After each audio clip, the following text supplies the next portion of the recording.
ഒരു സാധനമാണ് കല എന്ന് പറയുന്നത്. ഇപ്പൊ നേരത്തെ നാസർ സാറ് അവിടെ ഇന്ന് ഇവിടെ സ്വാഗത ഭാഷണം കഴിഞ്ഞ് അധ്യക്ഷ ഭാഷണം നടക്കുന്ന സമയത്ത് എന്നോട് പറയായിരുന്നു, നിങ്ങളൊക്കെ ഭയങ്കര റീലിൽ ഭയങ്കര അഗ്രഗണ്യന്മാരാണ്. അപ്പോ സാറ് നല്ല അർത്ഥത്തിലാണ് പറഞ്ഞത്, ഞാനും അതേ അർത്ഥത്തിൽ തന്നെയാണ് പറയുന്നത്. എനിക്കും സന്തോഷമാണ് റീല് കാണുന്നത്. പക്ഷെ ചെറിയൊരു പ്രശ്നമുള്ളത്, ഒരു കലാരൂപത്തിന്റെ ദൈർഘ്യം എന്ന് പറയുന്നത് നമ്മളിപ്പോ നമുക്ക് ആസ്വദിക്കാൻ പറ്റുന്ന ഒരു കലയുടെ ഒരു ദൈർഘ്യം എന്ന് പറയുന്നത് ഇപ്പൊ എത്ര സമയമാണ്? 30 സെക്കൻഡാ ചിലതൊക്കെ അല്ലേ? കാരണം എന്താ വെച്ചാൽ ഒരു സ്റ്റാറ്റസ് വീഡിയോ നമ്മളിട്ടാൽ 30 സെക്കൻഡിനകം അത് ഡിസപ്പിയർ ആവും, അത്രയേ പറ്റൂ. അല്ലെങ്കിൽ പരമാവധി ഒരു 1.5 മിനിറ്റ് 2 മിനിറ്റിന് അപ്പുറത്തേക്കുള്ള ഒരു കല നമുക്ക് ആസ്വദിക്കാൻ പറ്റാത്ത വല്ലാത്തൊരു സങ്കടാവസ്ഥ കൂടെ ഉണ്ട്. അത് ഈ കാലത്തിന്റെ കൂടെ പ്രശ്നമാണ്. പക്ഷെ ഞാൻ കുറെ കൂടെ ദൈർഘ്യമുള്ള കലകളെ ഇഷ്ടപ്പെടുന്ന ആളാണ്. ഇപ്പൊ നമുക്കറിയാം, പണ്ടത്തെയൊക്കെ മുമ്പൊക്കെ ഉണ്ടായിരുന്ന, ഇപ്പോ സാറ് തന്നെ പറഞ്ഞു, കേരളത്തിൽ അന്യം നിന്ന് പോയിക്കൊണ്ടിരിക്കുന്ന അസംഖ്യം കലാരൂപങ്ങളെ കാണാൻ കിട്ടുന്ന ഏക അവസരം എന്ന് പറയുന്നത് സ്കൂൾ കലോത്സവമാണെന്നാണ്. സത്യമാണ്. ഏഷ്യയിലെ തന്നെ ഏറ്റവും വലിയ വിശേഷങ്ങളിൽ ഒന്നാണത്. ഏറ്റവും അധികം കുഞ്ഞുങ്ങൾ മാറ്റിവയ്ക്കുന്ന കലയുടെ വലിയ വേദിയാണ് നമ്മുടെ സംസ്ഥാന സ്കൂൾ കലോത്സവം. 2 വിശേഷങ്ങൾ കേരളത്തിൽ ഒന്നുള്ളത്, ഏഷ്യയിൽ ഏറ്റവും പ്രസവം നടക്കുന്ന ആശുപത്രി നമ്മുടെ കോഴിക്കോടാണ്, മെഡിക്കൽ കോളേജ്. ദിനേന 100 മുതൽ 120 കുഞ്ഞുങ്ങൾ ജനിക്കുന്നു എന്നുള്ളൊരു വിശേഷം പറയാറുണ്ട്. അതോടൊപ്പം എല്ലായ്പ്പോഴും ഉയർത്തി പറയുന്ന ഒന്നാണ് നമ്മുടെ കലോത്സവം. ഏഷ്യയിലെ തന്നെ ഏറ്റവും വലിയ കൗമാര മാമാങ്കം എന്നാണ് പറയുന്നത്. എനിക്ക് തോന്നുന്നത് സ്റ്റാറ്റിസ്റ്റിക്കലി അത് ലോകത്തെ തന്നെ ആയിരിക്കുന്നതാണ്. ഇതിനേക്കാളും വലിയ കൗമാര മാമാങ്കം വേറെ ഏതുണ്ട് എന്ന് എൻ്റെ അറിവിലില്ല. പക്ഷെ അങ്ങനെയാണ് ഏഷ്യയിലെ എന്നാണ് ഇതിനെ വിശേഷിപ്പിക്കുന്നത്. ഇപ്പൊ പല കലാരൂപങ്ങളും ഈ അവസരത്തിലാണ് നമുക്ക് കാണാൻ കിട്ടുന്നതെന്ന് പറയും. അപ്പൊ ഇതിനൊക്കെ ഒരു ദൈർഘ്യം എന്ന് പറയുന്നത് ചെറിയ ഈ 1.5 മിനിറ്റിന്റെയോ 3 മിനിറ്റിന്റെയോ ഒന്നും ദൈർഘ്യമല്ല, അല്ലെ? നമ്മള് 5-7 ദിവസം എടുത്തുകൊണ്ട് അരങ്ങേറിയിരുന്ന കഥകളിയൊക്കെ ഉണ്ടായിരുന്നു, അല്ലെ? പലതരം ആട്ടക്കഥകളൊക്കെ ദിവസങ്ങളോളം, 6-7 ദിവസങ്ങളോളം നടന്നിരുന്നു കേരളത്തിൽ. അതൊക്കെ എപ്പോഴും നടക്കുന്നുണ്ട്. പക്ഷെ പ്രേക്ഷകരുടെ എണ്ണവും ശ്രദ്ധയും ഒക്കെ താരതമ്യേന കുറവാണ്. എന്നെ സംബന്ധിച്ചാണെങ്കിൽ പോലും ഞാനും ഇങ്ങനെ ദൈർഘ്യമേറിയ കലാരൂപങ്ങളിൽ താല്പര്യമുള്ള ഒരാളാണ്. ഇപ്പൊ ഒരു നോവല് നമ്മൾ വർക്ക് ചെയ്യാന്ന് പറഞ്ഞു കഴിഞ്ഞാൽ 4-5 വർഷം വർക്ക് ചെയ്തിട്ടാണ് ആ ഒരു കലയുടെ പ്രോഡക്റ്റ് നമുക്ക് കൊണ്ടുവരാൻ പറ്റുന്നത് എന്നുള്ളതാണ്. അപ്പൊ അത് തമ്മിൽ ഈ 2 ദ്വന്ദ്വങ്ങൾ തമ്മിലുള്ള ഒരു സംഘർഷം നടക്കുന്ന സമയത്താണ് നിങ്ങളിങ്ങനെ 2 ദിവസം നീളുന്ന കലയുടെ ഉത്സവം സംഘടിപ്പിക്കുന്നത് എന്നുള്ളതും പ്രധാനമാണ്. ഇപ്പൊ എല്ലാം വളരെ ഇൻസ്റ്റന്റ് ആയിട്ട് നമുക്ക് ലഭിക്കുന്ന, കലയും അങ്ങനെയായി പോയ കാലമാണ്. ഇപ്പൊ കഴിഞ്ഞ ദിവസം ഞാൻ മോനോട് ചോദിച്ചു, ബിരിയാണി ഉണ്ടാവാൻ വേണ്ട സമയം എത്രയാവണമെന്ന് ചോദിച്ചു. അപ്പൊ അവനിങ്ങനെ ആലോചിച്ചു, ബിരിയാണി ഉണ്ടാവാൻ എന്താ, നിങ്ങളെക്കാൾ ഒരു മൂത്ത ക്ലാസ് പഠിക്കുന്നവനാണ്, നിങ്ങളുടെയൊക്കെ തലമുറക്കാരനാണ്. അവൻ പറഞ്ഞു, ബിരിയാണി എന്താ 10 മിനിറ്റ് പോലെയായിരുന്നു. ഇവിടെയുള്ള ടീച്ചർമാർ സമ്മതിക്കുമെന്ന് എനിക്ക് അറിയില്ല. 10 മിനിറ്റ് കൊണ്ട്, അല്ലെ നിങ്ങളുടെ അമ്മമാര് 10 മിനിറ്റ് കൊണ്ട് ബിരിയാണി ഉണ്ടാക്കി തരുമെന്ന് എനിക്ക് സംശയമാണ്. പക്ഷെ മോൻ പറഞ്ഞത് അവന്റെ റിയാലിറ്റിയാണ്. കാരണം എന്റെ വീട് ഇരിക്കുന്നിടത്തുനിന്ന് ജൂബിലിയിലേക്കോ വിൽട്ടണിലേക്കോ ലേസ് അഫെയറിലേക്കോ ഫോൺ ചെയ്താൽ 10 മിനിറ്റിൽ താഴെ 7 മിനിറ്റ് സമയം കൊണ്ട് ബിരിയാണി വരും. അപ്പോ മോനെ സംബന്ധിച്ച് അവന്റെ യാഥാർത്ഥ്യമാണ്. അപ്പൊ ഏറ്റവും സങ്കീർണമായി ഉണ്ടാക്കാൻ ഏറ്റവും അമ്മമാര് സ്ട്രഗിൾ ചെയ്യുന്ന, അര ദിവസമെങ്കിലും 3-4 മണിക്കൂർ എടുക്കുന്ന ബിരിയാണി പോലും, കുക്ക് ചെയ്ത് വരാൻ എടുക്കുന്ന ബിരിയാണി പോലും 3 മിനിറ്റിൽ 10 മിനിറ്റിൽ നമുക്ക് ലഭ്യമായ ലോകത്താണ് നമ്മൾ ഈ കലയ്ക്ക് വേണ്ടി ഇങ്ങനെ ദീർഘം സമയം ചെലവഴിക്കുന്നത് എന്ന് പറയുന്നത് തന്നെ വലിയ പ്രാധാന്യമാണ്. അപ്പൊ അധ്യാപകര്, നിങ്ങൾ കുറെ ദിവസം തയ്യാറെടുപ്പുണ്ടാവും, 1-2 ആഴ്ചയോ. നിങ്ങളെക്കാളും തയ്യാറെടുപ്പ് നിങ്ങൾ അധ്യാപകർ നടത്തിയിട്ടുണ്ടാവും. ഇപ്പൊ ബിരുരാജ് സാറിനോടൊക്കെ എനിക്ക് സാധാരണ, അദ്ദേഹമാണ് ഇതിന്റെ കൺവീനർ എന്നാണ്. ഇത്രയും കുഞ്ഞുങ്ങൾ പഠിക്കുന്ന ഒരു സ്കൂളിൽ ഒരു കലോത്സവം കുഴപ്പമൊന്നുമില്ലാതെ കൊണ്ടുപോകണ അദ്ദേഹത്തിന് നല്ലൊരു ശിക്ഷയാണ് നിങ്ങൾ മറ്റധ്യാപകർ കൊടുത്തതെന്ന് തോന്നുന്നത്. ഏതായാലും അദ്ദേഹം അത് എൻജോയ് ചെയ്യുന്നുണ്ടാന്ന് വിചാരിക്കാം. അപ്പൊ അത്രത്തോളം വലിയ തയ്യാറെടുപ്പ് നമ്മൾ നടത്തുന്നത് സത്യത്തിൽ കലയോടുള്ള ഒരു സ്നേഹം കൊണ്ട് തന്നെയാണ്. ഞാനൊരു കുഞ്ഞു കഥ പറയാം. കഥയല്ല, ഒരു സംഭവമാണ്. അപ്പൊ അത് എന്തിനാണ് പറയുന്നത് എന്ന് പിന്നെ പറയുകയും ചെയ്യാം. ഒരു വലിയ വിശ്വവിഖ്യാതനായ, നിങ്ങളൊരു പക്ഷേ കേട്ടിട്ടുണ്ടാവും, വിഖ്യാതനായ ഒരു പെയിന്റിംഗ്കാരൻ, ഒരു ചിത്രകാരന്റെ വീട്ടിൽ ഒരു പ്രതിനിധി സംഘം സന്ദർശിക്കാൻ പോയി. അപ്പൊ അദ്ദേഹത്തിന്റെ ചുമരുകൾ, അദ്ദേഹം ജോലി ചെയ്യുന്ന പെയിന്റിംഗ് നടത്തുന്ന മുറിയുടെ ചുമരും അദ്ദേഹത്തിന്റെ സ്വീകരണ മുറിയും ഒക്കെ ഇങ്ങനെ അദ്ദേഹം തന്നെ വരച്ച പെയിന്റിങ്ങുകളാൽ വളരെ ഭംഗിയായി അലങ്കൃതമായി. അപ്പൊ ഇതെല്ലാം ഇങ്ങനെ ആളുകൾ കണ്ടു, എല്ലാവരും കണ്ടു. അവസാനം താഴെ വന്നിരുന്ന് കാപ്പി കുടിക്കുകയാണ്.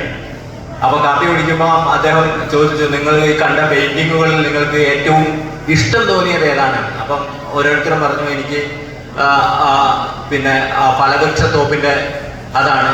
എനിക്ക് ആ മനുഷ്യനും കരടിയുമായി യുദ്ധം ചെയ്യുന്ന പെയിന്റിംഗ് ആണ്. എനിക്ക് ആ സൂര്യൻ കുതിച്ചു വരുന്ന, അങ്ങനെ പലതും പറഞ്ഞു.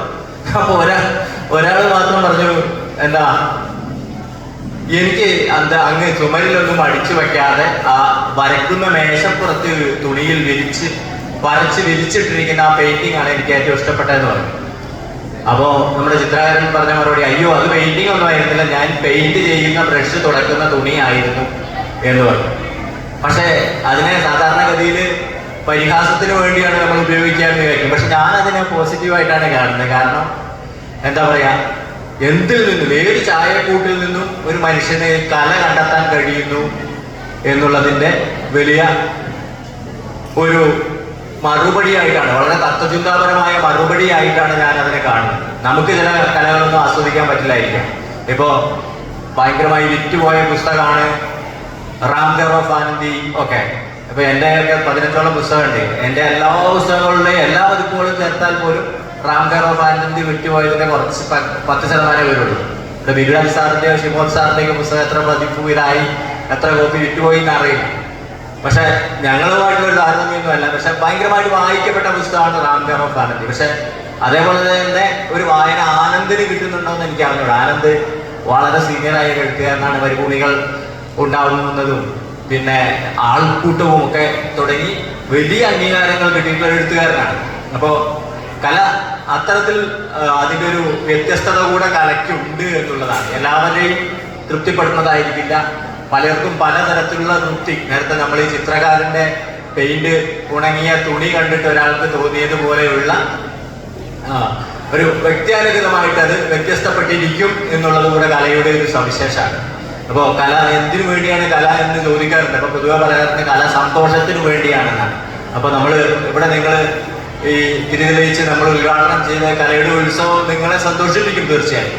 പക്ഷെ വേറൊരു ചോദ്യം കൊണ്ടുണ്ട്, കല ആനന്ദത്തിന് വേണ്ടിയാണ് എന്നല്ലാതെ അതിന് പുറമെ കലയ്ക്ക് ധർമ്മമൊന്നുമില്ലേ എന്ന് ചോദിക്കാറുണ്ട്. ഇപ്പോൾ കേരളത്തിലെ ആദ്യത്തെ മുഖ്യമന്ത്രിയായ EMSന്റെ ഒരു പുസ്തകം തന്നെ ഉണ്ട്, കലയ്ക്ക് വേണ്ടിയാണോ. ആ പുസ്തകം പറ്റിയാണ് നിങ്ങൾ വായിച്ചു വരണം. അദ്ദേഹം അതിലല്ല എന്നാണ് പറയുന്നത്. കലയ്ക്ക് വേണ്ടിയുള്ള അല്ല എന്നാണ്. ഞാനും അങ്ങനെ വിചാരിക്കുന്നതാണ്. കലയ്ക്ക് വേറെയും കുറെ ധർമ്മമുണ്ട്. നിങ്ങൾക്ക് വേടനെ എല്ലാവർക്കും പരിചയം ഉണ്ടാവും അല്ലേ? വേടന്റെ പാട്ട് അപ്പോൾ എല്ലായ്പ്പോഴും നമ്മൾ കേൾക്കുന്നു. പണ്ട് ഞങ്ങളൊക്കെയാണ് പറഞ്ഞത്, ഞങ്ങൾ ശരാശരി ഒരു മലയാളി ഒരു ദിവസം ഒരു പ്രാവശ്യം യേശുദാസനെ കേൾക്കുന്നു എന്ന് പറയും. ഇപ്പൊ നിങ്ങൾ പുതിയ ആൾക്കാരാകുമ്പോൾ വേടനെ ശരാശരി ഒരു ദിവസം ഒരു പ്രാവശ്യമെങ്കിൽ അത്രയും പോപ്പുലർ ആയ ഒരാളാണ്. വേടന്റെ ഒരു ഫേമസ് ആയ ഒരു പാട്ടുണ്ട്, എനിക്ക് തോന്നുന്നു അയാളുടെ ആദ്യത്തെ പാട്ടാണെന്ന്. ഞാൻ പാടാനല്ല പുലയനല്ല പറയാനല്ല, നീ തമ്പ്രാനുമല്ല, ആണെങ്കിലും ഒരു ബാക്കി ഞാൻ പാടത്തില്ല. ഏതാണ് നിങ്ങൾക്ക് അറിയാലോ ഇല്ലേ? അങ്ങനെ വേടൻ പാടിയിട്ടുണ്ട് അല്ലേ? വേടൻ ഇപ്പൊ ഉറച്ചു നിന്ന് ധൈര്യത്തോടെ പറയാണ്, ഞാന് പാടാനും പുലയനും പറയുന്നുമല്ല, നീ തമ്പ്രാനും അല്ല എന്ന് പറയുന്നത്. പക്ഷേ നമ്മൾ ചരിത്രത്തിലേക്ക് തിരിഞ്ഞു നോക്കി കഴിഞ്ഞാൽ ഇങ്ങനെ ആയിരുന്നു കാലം ഉണ്ടായിരുന്നു കേരളത്തിൽ. ഇന്ത്യയിലെ മുമ്പോട്ടായിരുന്നു. ഇന്ത്യയിൽ ഇപ്പോഴും അങ്ങനെയുണ്ട്. ഇന്ത്യയുടെ പോസ്റ്റ്മാന് ചെരുപ്പിട്ടിട്ട് നമ്മൾ അടുത്ത ഗ്രാമത്തിലേക്ക് പോകണമെങ്കിൽ പോസ്റ്റ്മാന് ചെരുപ്പിടാൻ പറ്റില്ല. നിങ്ങളെ ബിരുദാൽ സാറിന്റെ അയൽപക്കത്താ തിരുനെൽവേലി, തിരുവനന്തപുരത്തും കഴിഞ്ഞ് കുറച്ചും കൂടെ അപ്പുറം പോയി കഴിഞ്ഞാൽ കേരളത്തിന്റെ അതിർ ഗ്രാമത്തിലാണ്. എന്താ കാരണം എന്നറിയോ? 2 ജാതി വിഭാഗങ്ങൾ താമസിക്കുന്ന ഇടാണ്. അപ്പോൾ ഇതിൽ പല്ലവ വിഭാഗക്കാരനാണ് പോസ്റ്റ്മാൻ. അയാൾക്ക് തേവർ വിഭാഗം താമസിക്കുന്ന ഗ്രാമത്തിലേക്ക് പോകണമെങ്കിൽ നിങ്ങൾ എത്ര തന്നെ നല്ല ചെരുപ്പ് ഊരി ഇട്ടിട്ടാണെങ്കിലും അത് ഗ്രാമത്തിന്റെ കവാടത്തെങ്കിൽ ഊരിയിട്ടേ അങ്ങോട്ട് ചെല്ലാൻ പാടുള്ളൂ. കാരണം എന്താ പറയുക? ജാതി. എനിക്ക് വേറെ ക്ലാസ്സിൽ ചായ കിട്ടിയിട്ടുണ്ട്. എവിടെ നിന്ന് അറിയണം? ഇപ്പോ കഴിഞ്ഞ നവംബറിൽ സെൻട്രൽ യൂണിവേഴ്സിറ്റിയുടെ ഒരു പ്രോഗ്രാമിൽ പങ്കെടുക്കാൻ വേണ്ടിയിട്ട് ഞാൻ തിരുവാരൂർ ചെന്നു, തമിഴ്നാട്ടിൽ. അവിടെ ചെന്ന് കഴിഞ്ഞപ്പോൾ ക്ലാസ്സുകൾ പകലും വൈകുന്നേരം ഫ്രീയുമാണ്, കോളേജ് കുട്ടികളാണ്. അപ്പോൾ വൈകുന്നേരം ഞാൻ ഇങ്ങനെ നടക്കാനിറങ്ങി ഉൾഗ്രാമത്തിലൂടെ ചെന്ന് കഴിഞ്ഞപ്പോൾ ഒരു സ്ഥലത്ത് നിന്നപ്പോൾ ചില്ലു ടംബ്ലർ, ഇതുപോലെ നല്ല മനോഹരമായ ചില്ലു ടംബ്ലറുകൾ വെച്ചിട്ടുണ്ട്. അതിനകത്ത് ചായ കുറെ പേർക്ക് കൊടുക്കുന്നു. എനിക്ക് പേപ്പർ കപ്പിലാണ് തന്നത്. കാരണം എന്താ? ചില്ലു ടംബ്ലറിൽ കൊടുക്കുന്നത് ജാതി ശ്രേണിയിൽ ഉയർന്ന ആളുകൾക്കും അപരിചിതർക്കും ജാതി ശ്രേണിയിൽ താഴെയുള്ള ആളുകൾക്കും പേപ്പർ കപ്പിലുമാണ് കൊടുക്കുന്നത്. കാരണം അവരുടെ ക്ലാസ് എടുക്കാൻ ഞങ്ങൾ തയ്യാറില്ല എന്നാണ് കടക്കാർ പറയുന്നത്. വേറൊരു കടയിൽ പിറ്റേന്ന് പോയപ്പോൾ എനിക്ക് ചില്ലു ടംബ്ലറിൽ കിട്ടി. ഞാൻ ഇത്തിരി ഭേദപ്പെട്ട ജാതിയാണെന്ന് ആൾക്കാർ വിചാരിച്ചിട്ടുണ്ടാവും. എന്നാൽ അതേസമയം വേറെ എൻ്റെ കൂടെ ചായ കുടിച്ചുകൊണ്ടിരിക്കുന്നവർക്ക് പേപ്പർ കപ്പിൽ കൊടുക്കുന്നുണ്ട്. അപ്പം അന്നേരം ഇതിന്റെ കാരണം എനിക്ക് മനസ്സിലായില്ല.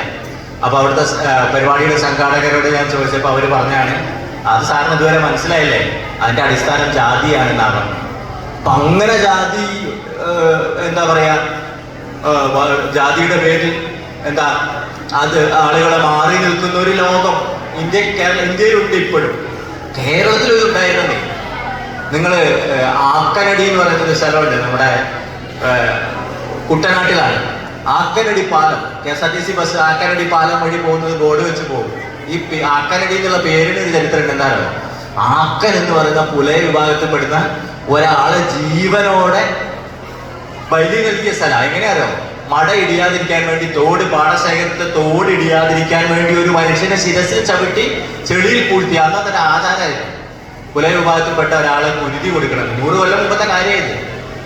എന്നിട്ട് അയാളുടെ ഓർമ്മയ്ക്ക് ആ സ്ഥലത്തിന്റെ പേര് ആക്കനടി എന്നായിട്ടുണ്ട്. അപ്പൊ അവിടെ വന്ന ഒരു പാലത്തിന് ആക്കനടി പാലം, അതിലിപ്പോ KSRTC ബസ് കൊടുക്കുന്നത്. അങ്ങനെ ഒരു കേരളം ഉണ്ടായിരുന്നു. എന്തിന് നമ്മളിപ്പോ എന്ത് ഭംഗിയുള്ള വേഷം, നിങ്ങൾക്ക് യൂണിഫോം ആണെങ്കിലും ഭംഗിയുള്ള വേഷം ധരിച്ചിരിക്കുന്നു. ഞങ്ങളെ മുണ്ടും ഷർട്ടും പാൻറ്റും ജീൻസും ഒക്കെ ഇട്ടിരിക്കുന്നു. അധ്യാപകരും അവർക്ക് ഇഷ്ടമുള്ള വേഷം ധരിച്ചിരിക്കുന്നു. ഇങ്ങനെയൊന്നും സാധ്യമല്ലാത്തൊരു കേരളം ഉണ്ടായിരുന്നു.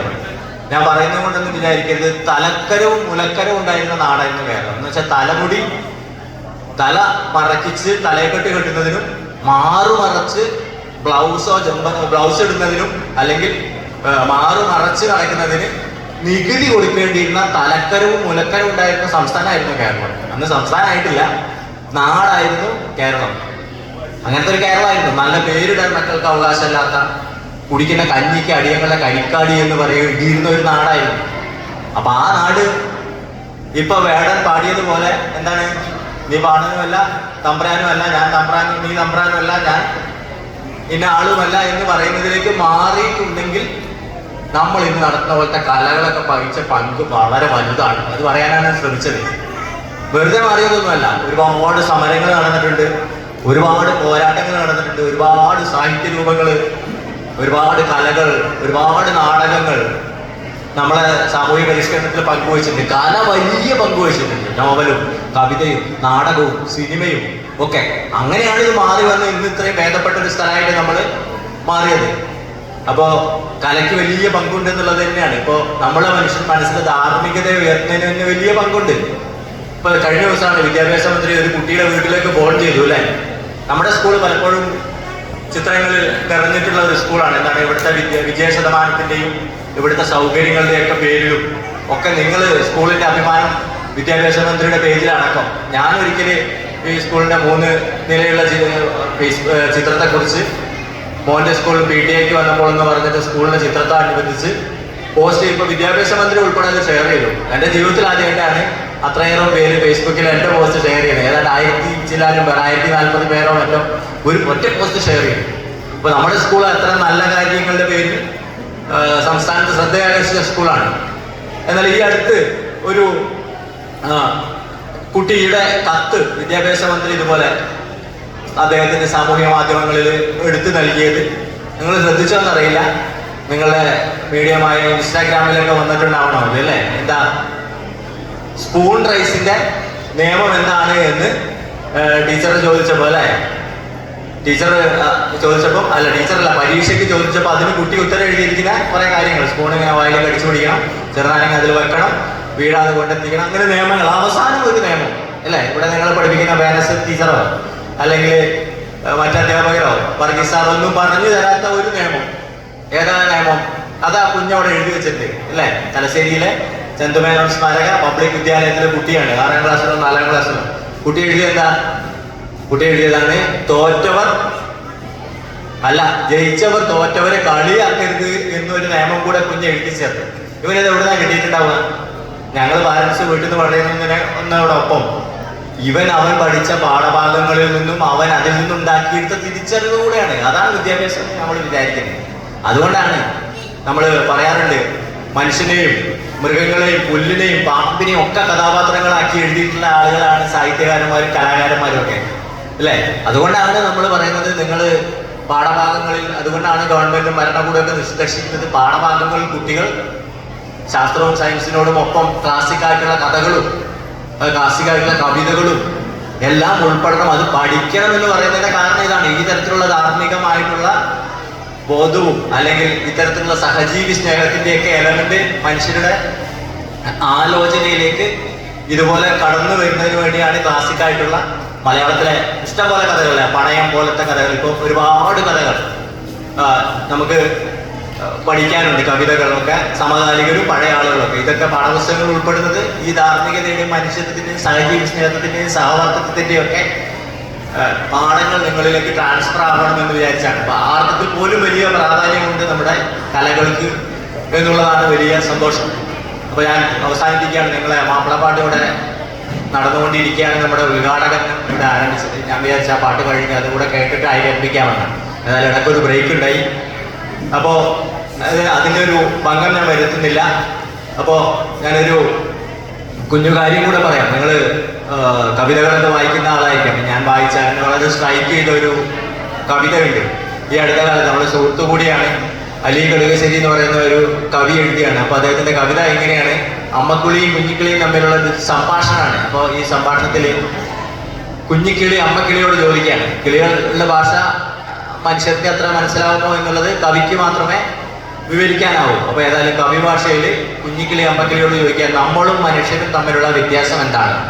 അപ്പോൾ അമ്മക്കിളിയുടെ മറുപടിയാണ്, നമ്മളും ഉറങ്ങുന്നു മനുഷ്യരും ഉറങ്ങുന്നു, നമ്മൾ ഉറങ്ങി എണീറ്റ് കഴിഞ്ഞാൽ നമ്മൾ കിളികളായി തുടരുന്നു, മനുഷ്യർ ഉറങ്ങി എഴുന്നേറ്റ് കഴിഞ്ഞാൽ അവർ ക്രിസ്ത്യാനിയും ഹിന്ദുവും മുസ്ലിമുമായി മാറുന്നു. ഉറങ്ങുമ്പോൾ മാത്രം മനുഷ്യനും ഉറങ്ങിക്കഴിഞ്ഞാൽ മറ്റു പലതിൻ്റെയും പേരിൽ വിഭജിക്കപ്പെട്ടവരാണ് നമ്മൾ എന്ന് പറയുകയാണ് സത്യത്തിൽ കവിതയിലൂടെ കവി ചെയ്തത്. സത്യത്തിൽ അസാധ്യമായിട്ടുള്ള വലിയ വിഭജനങ്ങളുള്ള ലോകത്താണ് നമ്മൾ നിൽക്കുന്നത്. നമുക്കറിയാം, അതിരുകൾ എത്രത്തോളം അതിരുകൾ ഉണ്ടാക്കാൻ പറ്റുമോ അത്രത്തോളം അതിരുകളാണ്, അല്ലെ? മനുഷ്യൻ മാത്രമേ ഉള്ളൂ ഈ അതിരുകൾ എന്നുള്ളതാണ്. സത്യം പറഞ്ഞാൽ വെള്ളത്തിന് അതിരില്ല, അല്ലേ? വെള്ളം നമ്മൾ എങ്ങനെ അണതെട്ടി വെച്ചാലും വെള്ളം അൾട്ടിമേറ്റ്ലി കടലിൽ ചെന്ന് ചേരുക എന്നുള്ളതാണ് അതിന്റെ ഇന്റൻഷൻ. അത് കടലിലേക്ക് ഒഴുകിയിരിക്കും. എന്ത് ഡാം നമ്മൾ കെട്ടി വെച്ചാലും ഒരു സം പോയിന്റ് ഓഫ് ടൈം അത് പൊട്ടി അത് കടലിലേക്ക് പോകും.